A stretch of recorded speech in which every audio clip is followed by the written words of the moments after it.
প্রিয় ছাত্র এবং আমার ছাত্রীরা, আজকে দেখো তোমাদের আগামী 18 তারিখে 2025-এর যে এইচএস পরীক্ষার মধ্যে যে একটা অন্যতম সাবজেক্ট জিওগ্রাফি, সেটা কিন্তু আগামী 18 তারিখে হবে, 18ই মার্চ। হাতে আর আমাদের কয়েকটি দিন আছে। তো আমি যেটা মোস্ট এসএকিউ, মোস্ট ইম্পর্টেন্ট, যেগুলো 100% আসার মতো, সেগুলো আজকে আমি আলোচনা করতে চলেছি। প্রথমে আছে আমাদের পর্যায়ন। কি পর্যায়ন কাকে বলে? না তো আমাদের আরোহণ এবং অবরোহণ।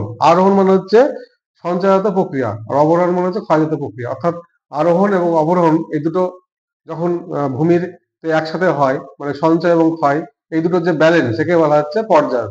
এই পর্যায়ন শব্দটি প্রথম জি.কে. গিলবার্ট ব্যবহার করেন। তাহলে পর্যায়ন কাকে বলে? আরোহণ এবং অবরোহণকে একত্রে পর্যায়ন বলে। অ্যাটল কি? অ্যাটল হচ্ছে গভীর সমুদ্রে প্রাচীর দ্বারা, প্রবাল প্রাচীর দ্বারা নির্মিত যে বৃত্তাকার একটা অংশ দেখা যায়, তাকে বলা হচ্ছে অ্যাটল। প্রবাল প্রাচীর কি? প্রবাল প্রাচীর প্রবাল নামে একটা সামুদ্রিক কীট, যখন সমুদ্রে বছরের পর বছর, বছর পর বছর সঞ্চিত হয়ে চুন জাতীয় পদার্থ দিয়ে যে নির্মিত একটা ভূমিরূপ তৈরি করে, তাকে বলছে প্রবাল প্রাচীর। ফেজ কি? ফেজ হচ্ছে সমুদ্রের উন্মুক্ততা মানে ওপেন ফেস। যে সমুদ্র যতটা যে সমুদ্র যতটা মানে ফাঁকা হবে, সেই সমুদ্রে বাতাস তত বাধাহীন ভাবে প্রবল বেগে প্রবাহিত হবে। এক কথায় সমুদ্রের উন্মুক্ততাকে বলা হচ্ছে সামুদ্রিক ফেজ। টেরেরোসা কি? টেরেরোসা প্রধানত হচ্ছে কাস্ট অঞ্চলে যে লাল জাতীয় কাদামাটি দেখা যায়, তাকে বলা হচ্ছে টেরেরোসা। টেরে কথা অর্থ হচ্ছে কাদা, আর রোসা অর্থ হচ্ছে লাল রঙের। অর্থাৎ লাল বর্ণের যে কাদামাটি দেখা যায় কাস্ট অঞ্চলে, তাকে বলা হচ্ছে টেরেরোসা। নিকবিন্দু কাকে বলা হচ্ছে? নদীর পুনর্জীবন লাভের ফলে নদীর পুরনো নদী উপত্যকা এবং নতুন নবীন উপত্যকার মাঝে যে খাড়া অঞ্চলটাকে, তাকে হচ্ছে নিকবিন্দু। তাহলে এটা হচ্ছে নবীন, এটা হচ্ছে পুরনো উপত্যকা। তাহলে কি হচ্ছে? নদীর পুনর্জীবন লাভের ফলে নদীর নতুন উপত্যকা এবং পুরনো উপত্যকার মাঝে যে খাড়া একটা অঞ্চল বা বিন্দু দেখা যায়, তাকে নিকবিন্দু বলে। এই নিকবিন্দুতে কি হয়? জলপ্রপাতের সৃষ্টি হয়। সোলাম কি? সোলাম হচ্ছে মৃত্তিকা স্তরের যে এ এবং বি এই স্তর দুটিকে একত্রে বলা হচ্ছে সোলাম, যেখানে আমাদের এলিভেশন এবং ইলিভেশন সব থেকে বেশি পরিমাণে হয়। তারপর যে পেডোক্যাল কি? পেডোক্যাল হচ্ছে যে পেডোকাল আর পেডাল ফ্লয়, এটা খুবই ইম্পর্টেন্ট তোমাদের পার্থক্যের জন্য। পেডোকাল মাটি কাকে বলা হচ্ছে? যে ক্যালসিয়াম মানে খাদ্যধর্মী চুন জাতীয় পদার্থ, যে মৃত্তিকা যার মানে পিএইচ এর মান 7-এর বেশি, তাকে বলছে পেডোকাল মাটি। এই পেডোকাল মাটি কিন্তু খুবই উর্বর, যেমন চান্নজেন মাটি, এটা হচ্ছে পেডোকাল মাটি। আর পেডালফার মাটি কাকে বলে? যে মাটিতে লোহা এবং অ্যালুমিনিয়ামের পরিমাণ বেশি থাকবে এবং যে মাটি আম্লিক প্রকৃতির, তাকে বলা হচ্ছে পেডালফার মাটি। যেমন আমাদের হচ্ছে পটজল, হ্যাঁ, তারপর হচ্ছে ল্যাটারাইট, হচ্ছে পেডালফার মাটি। পেডালফার মাটি কিন্তু অনেকটা অনুর্বর, গাইজ। তাহলে পেডাল আর পেডালফার মাটির পার্থক্য তোমরা কিন্তু এটা ইউটিউবে আমার চ্যানেলে পেয়ে যাবে। ইনসিটু কাকে বলা হচ্ছে? ইনসিটু হচ্ছে যে সমস্ত প্রাণীদেরকে মানে নিজের বাসস্থান এলাকায় সংরক্ষণ করা হয়, তাকে ইনসিটু।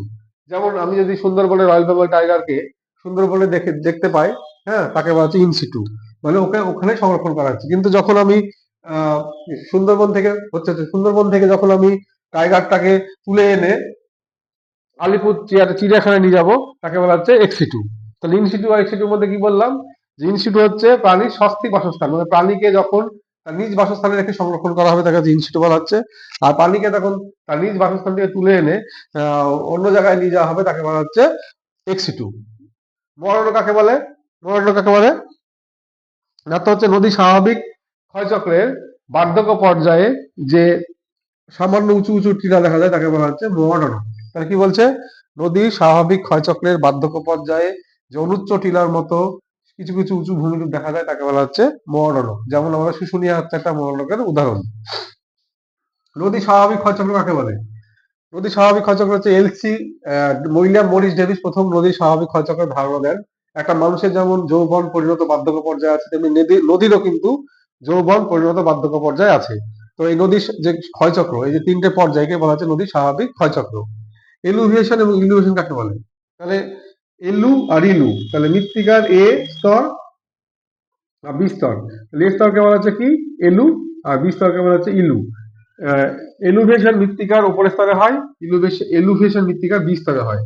এলিভেশনের ফলে মৃত্তিকা কি হচ্ছে? খনিজ যখন হারিয়ে যাচ্ছে নিচের দিকে, তখন এটা হচ্ছে হালকা হয়ে পড়ছে। আর ইলিভেশন প্রক্রিয়ায় খনিজটা সমৃদ্ধ হচ্ছে। তারপর এলিভেশন প্রক্রিয়ায় এ স্তর গঠিত হয়, ইলিভেশন প্রক্রিয়ায় বি স্তর গঠিত হয়।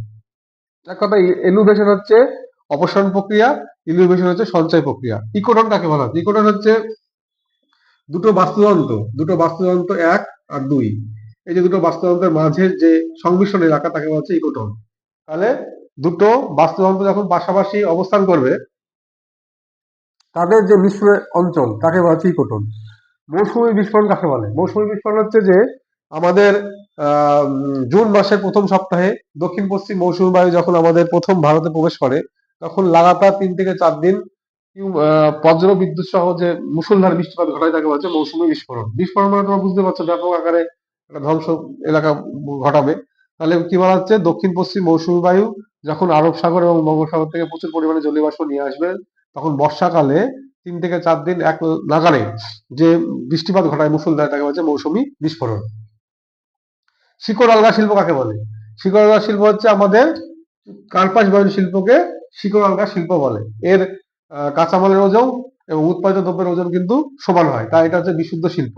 তাহলে যে শিল্প আমাদের উৎপাদক এলাকা বা বাজার এলাকা বা শিল্প কারখানা উৎপাদক অঞ্চল, এই যে কোনো স্থানে এটা কিন্তু করা যেতে পারে, এর কিন্তু পরিবহন ব্যয় সেরকম লাগে না। এর পণ্যসূচক হচ্ছে এক। তাহলে কি বললাম, শিকড় আলগা শিল্প একমাত্র কার্পাস বয়ন শিল্পকে বলা হয়। এই শিল্পের পণ্যসূচক হচ্ছে এক। এটা বাজার কিংবা উৎপাদক এলাকায় যে কোনো স্থানে গড়ে গড়ে তোলা যেতে পারে। শস্যাবর্তন কাকে বলে? শস্যাবর্তন মানে একই জমিতে সারা বছর একই রকম ফসল চাষ না করে যদি আমি একবার আলু, একবার রাই, একবার মুসুরি, একবার ছোলা লাগাই, তাহলে কি হয়, জমিতে উর্বরতা কিন্তু বজায় থাকে। ওর জন্য একে হচ্ছে শস্যাবর্তন। তাই জমিতে সারা বছর ধরে একবারই প্রত্যেকবার পাট ধান গম, পাট ধান গম না লাগিয়ে মাঝে মাঝে যদি আমি ডাল জাতীয় শস্য লাগাই, তাহলে জমিতে আমার উর্বরতা বাড়বে। পণ্যসূচক কাকে বলে? পণ্যসূচকের ফর্মুলা হচ্ছে আমাদের কি, কাঁচামালের ওজন বাই উৎপাদিত দ্রব্যের ওজন। তাহলে কাঁচামালের ওজন কি আর উৎপাদিত দ্রব্যের ওজন যদি সমান হয়, তাহলে পণ্যসূচক কিন্তু এক হবে, তবে বিশুদ্ধ শিল্প। আর যদি কাঁচামালের ওজনের থেকে উৎপাদিত দ্রব্যের ওজন কমে যায়, তাহলে সেটা হচ্ছে অবিশুদ্ধ শিল্প। প্রোমাম কালচার কাকে বলে? প্রোমাম কালচার হচ্ছে ফল। আমরা সারা বছর বাজারে যে সারা বছর চাহিদাপূর্ণ যে তোমার পেয়ারা, আপেল, নাশপাতি, কমলা লেবু সারা বছর ধরে চাষ করে থাকি, সারা বছর পাওয়া যাচ্ছে, সেটা হচ্ছে প্রোমাম কালচার। ওলেরি মানে হচ্ছে শাকসবজির চাষ। সারা বছর ধরে এখন তুমি যা চাইবে, তুমি টমেটো লাগবে, টমেটো পাওয়া যাবে, বেগুন লাগবে, ফুলকপি পাওয়া যাবে, বাঁধাকপি পাওয়া যাবে, সব সময় কিন্তু পাওয়া যাচ্ছে। এই যে যে আধুনিক উন্নত উদ্যান কৃষিতে সারা বছর ধরে বিভিন্ন রকমের শাকসবজি পাওয়া যায়, তাকে হচ্ছে ওলেরি কালচার। ওলেরি মানে ওলকপি, পাম পাম মানে ফল, আর ফ্লোরি মানে হচ্ছে ফুল। তাহলে যে উদ্যান কৃষিতে সারা বছর ধরে বিভিন্ন ধরনের ফুল, অর্থাৎ গোলাপ ফুল, রজনীগন্ধা ফুল, হ্যাঁ, তারপরে হচ্ছে গাঁদা ফুল সারা বছর পাওয়া যাচ্ছে, একে বলা হচ্ছে ফ্লোরিকালচার। তাহলে ফ্লোরি মানে হচ্ছে ফুল, ওলেরি মানে হচ্ছে শাকসবজি, আর পোয়াম মানে হচ্ছে ফল। তারপরে প্রশ্ন আসছে আমাদের কি, মোলেক্স কি? মোলেক্স হচ্ছে যে আমাদের যে কি বলবো, মোলেক্সটা হচ্ছে আমাদের মনসুন এক্সপেরিমেন্ট, অর্থাৎ মৌসুমী বায়ুর গবেষণা সংক্রান্ত যে আমাদের আলোচনা, তাকে বলা হচ্ছে মোলেক্স। মৌসুমী বায়ু কোন পথে ঢুকছে, মৌসুমী বায়ু ভারতে কতদিন বিস্তার করছে, মৌসুমী বায়ু কোন কোন অঞ্চলে প্রভাব বিস্তার করছে, এই যে যাবতীয় আলোচনা তাকে বলা হচ্ছে মোলেক্স। মোলেক্স কথার অর্থ হচ্ছে মনসুন এক্সপেরিমেন্ট। সিবিডি কাকে বলে? CBD central business district. Central business district অর্থাৎ একটা শহরের মাঝখানে যেখানে অফিস আদালত, তারপর ব্যাংক, হ্যাঁ, তারপরে বিডিও অফিস সমস্ত কিছু থাকে, এবং সেখানটায় দিনের বেলায় গ্যাঞ্জাম, রাত্রিবেলায় নিশ্চুপ, এই যে এলাকাটা একটা শহরের মেন যে সেন্টার, তাকে বলা হচ্ছে সিবিডি। এল নিনো কি আর লা নিনা কি? এল নিনো হচ্ছে খুব ইম্পর্টেন্ট। এল নিনো হচ্ছে আমাদের একটা উষ্ণ সামুদ্রিক স্রোত, যেটা আমাদের প্রশান্ত মহাসাগরের পেরু এবং ইকুয়েডর এলাকায় দেখতে পাওয়া যায়, এটা উষ্ণ সামুদ্রিক স্রোত। এই এল নিনো কিন্তু ভারতে যে বছর আসে সে বছর মৌসুমী বায়ুকে ব্যাপক প্রভাব বিস্তার করে। এল নিনোর ফলে কি হয়, ভারতে মৌসুমী বায়ু ঢুকতে বাধা পায় এবং সে বছর খরা সৃষ্টি হয়। আর ঠিক এর পাশাপাশি তোমরা দেখে যাবে লা নিনা। লা নিনা এটাও খুব ইম্পর্টেন্ট। লা নিনাটা কি? এল নিনো ঠিক বিপরীত অবস্থাকে বলা হচ্ছে লা নিনা। লা নিনা কথা হচ্ছে শান্ত বালিকা, আর এল নিনো কথা হচ্ছে দুরন্ত বালক। যে শীতল সমুদ্র স্রোত আমাদের কি করছে, প্রশান্ত মহাসাগরে দেখা যায়, এবং ভারতে যে বছর লা নিনা সক্রিয় হয় সে বছর কিন্তু অতিরিক্ত বৃষ্টি হয়, যার ফলে আমাদের বন্যা সৃষ্টি হয়। এটা খুব ইম্পর্টেন্ট, নীল নীল লাল নীল পার্থক্য খুব ইম্পর্টেন্ট তোমাদের উচ্চ মাধ্যমিকের জন্য। পরের প্রশ্নে চলে আসছে আমি, এনপিকে বা সংকটি মৌল কাকে বলে? তাহলে উদ্ভিদের পুষ্টির জন্য নাইট্রোজেন, পটাশিয়াম, ফসফরাস, কি বললাম, নাইট্রোজেন, পটাশিয়াম, ফসফরাস, এই তিনটে মৌল কিন্তু অতি আবশ্যিক। এই যে উদ্ভিদের বেঁচে থাকার জন্য আমাদের দেখবা সারের বস্তা লেখা থাকে এনপিকে, থাকে তো বন্ধুরা? এনপিকে সারের বস্তা লেখা কিন্তু লেখা থাকে, তাদের একটা অনুপাত থাকে, নাইট্রোজেন, পটাশিয়াম, ফসফরাস, এই তিনটে উপাদান কিন্তু উদ্ভিদের জন্য অতি আবশ্যিক। এই তিনটে উপাদানকে বলা হচ্ছে একত্রে সংকটি মৌল বা এনপিকে। সিলিকন ভ্যালি কাকে বলা হচ্ছে? আমাদের ভারতের বেঙ্গালুরুকে বলা হচ্ছে সিলিকন ভ্যালি, আর চেন্নাইকে বলা হচ্ছে ডেট্রয়েট। তাহলে সিলিকন ভ্যালি কাকে বলে? এই যে বেঙ্গালুরুতে ইলেকট্রিক শিল্প এত বিখ্যাত, ওর জন্য এখানে ইলেকট্রিক সরঞ্জামের দাম খুবই সস্তা এবং বিভিন্ন প্রজাতির ইলেকট্রিক পাওয়া যায়, এর জন্য বেঙ্গালুরুকে ভারতে বলা হচ্ছে সিলিকন ভ্যালি। শিপিং লাইন এবং শিপিং লেন কি? শিপিং লাইন হচ্ছে লেন মানে রাস্তা।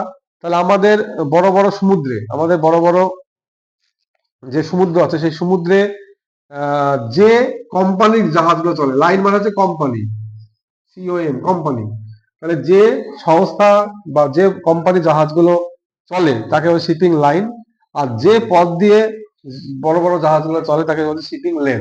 তাহলে কি বললাম, শিপিং লাইন কথার অর্থ হচ্ছে যে সমস্ত বড় বড় কোম্পানিগুলো সমুদ্রে জাহাজ চালায় তাকে বলে শিপিং লাইন, আর যে পথ ধরে সেই জাহাজগুলো চলে তাকে বলে শিপিং লেন। তারপরে বলছে আমাদের কি, নেক্রোপলিস কাকে বলে? নেক্রোপলিস খুবই ইম্পর্টেন্ট। নেক্রোপলিস হচ্ছে মৃতের শহর। তাহলে একটা নগর যখন চরম পর্যায়ে পৌঁছে যায় তখন নগরটা হঠাৎ করে ধ্বংস হয়ে যায় এবং সেটা মাটির সঙ্গে ধুলোতে মিশে যায়, তাকে বলছে নেক্রোপলিস। যেমন আমাদের হরপ্পা সভ্যতা এবং মেহেরগড় সভ্যতা কিন্তু একটা নেক্রোপলিসের যথেষ্ট উদাহরণ। আর নেক্রোপলিস কথার অর্থ হচ্ছে মৃতের শহর। এখানে তোমাদের আরো ইম্পর্টেন্ট যেটা মেগা সিটি কি, তারপরে হচ্ছে মেট্রোপলিটন বা মাদার সিটি কি, এগুলো তোমরা দেখে রাখবে। আইসোটিম কাকে বলা হয়? আইসোটিম আর আইসোডাপেন। আইসোটিম হচ্ছে যে সম পরিবহন ব্যয়যুক্ত স্থানগুলোকে যে রেখা দ্বারা যুক্ত করা হয় তাকে হচ্ছে আইসোটিম। আইসোটিমের ধারণা দেন কে? আমাদের ওয়েবার, আলফ্রেড ওয়েবার। তিনি প্রথম আমাদের শিল্প সংক্রান্ত যে অবস্থানের ক্ষেত্রে আইসোটিমের ধারণা দেন। তিনি কি বললেন, যে সমস্ত স্থানে আমাদের পরিবহন ব্যয় গুলো সমান, সেই স্থানগুলোকে যে রেখা দ্বারা যুক্ত করা হয় সেই পৃথক পরিবহন ব্যয় রেখাকে বলছে আইসোটিম। এর পাশাপাশি তোমরা দেখে রাখবে আইসো ডাপেন কি। তাহলে এই হচ্ছে আমাদের বন্ধু, প্রশ্নগুলো খুব ইম্পর্টেন্ট, মোস্ট ইম্পর্টেন্ট।